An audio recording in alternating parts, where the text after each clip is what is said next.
জুলাই সনদের বাইরে গিয়ে সিদ্ধান্ত নিলে তা মানতে বাধ্য নয় রাজনৈতিক দলগুলো।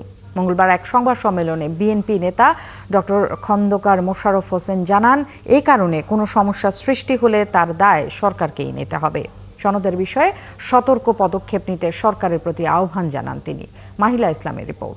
আপনার প্রিয় কাপড়ের যত্নে এলো এনজাইম সমৃদ্ধ Arik silver wash detergent powder 500 গ্রাম মাত্র 70 টাকা। প্রিমার্ক। আরেকজন সদস্য জুলাই সনদ ও গণভোটের বিষয়ে সিদ্ধান্ত নিতে দলগুলোকে সরকারের বেঁধে দেওয়া সময় হয়েছে সোমবার। এর মধ্যে কয়েকজন উপদেষ্টা জানান, দলগুলো ব্যর্থ হলে সরকার সিদ্ধান্ত দেবে। এ বিষয়ে বিএনপি তাদের অবস্থান জানাতে মঙ্গলবার গুলশানে দলের চেয়ারপারসনের কার্যালয়ে সংবাদ সম্মেলন আয়োজন করে। বাংলাদেশ জাতীয়তাবাদী দলের এ সময় বিএনপি তাদের আগের অবস্থান তুলে ধরে সরকারকে সতর্ক করেছে। অন্তর্বর্তীকালীন সরকারের উপদেষ্টাদের মধ্যে কেউ কেউ জুলাই জাতীয় সনদের বাইরে কোনো বিষয়ে সরকারের সিদ্ধান্তর ঘোষণা প্রসঙ্গে যে সকল বক্তব্য দিচ্ছেন তা বিভ্রান্তিকর এবং ঐকমত্যের ভিত্তিতে গৃহীত সিদ্ধান্ত অগ্রাহ্যের শামিল। এক প্রশ্নের জবাবে দলটির আরেক নেতা সালাউদ্দিন আহমদ বলেন, গণভোটের বিষয়ে সরকারের দায়িত্ব নিলে দলগুলোর মধ্যে আলোচনা হতে পারে।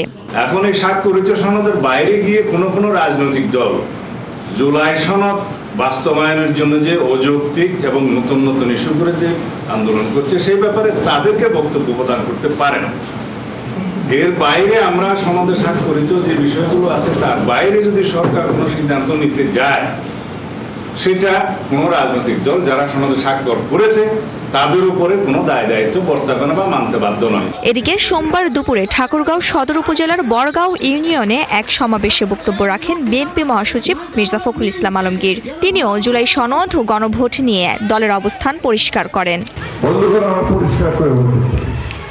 আমরা যেগুলো একমত হয়েছি, বিএনপি শুধু সেগুলোর পক্ষেই থাকবে, অন্য কোনো কিছু বিএনপি দায় নেবে না, দায় সরকারকে নিতে হবে। এ সময় বিএনপি মহাসচিব বলেন, নির্বাচন পেছালে দেশ ব্যর্থ রাষ্ট্রে পরিণত হবে। নির্বাচন পেছানোর কোনো সুযোগ নাই। মাহিলা ইসলাম, ৭১, ঢাকা।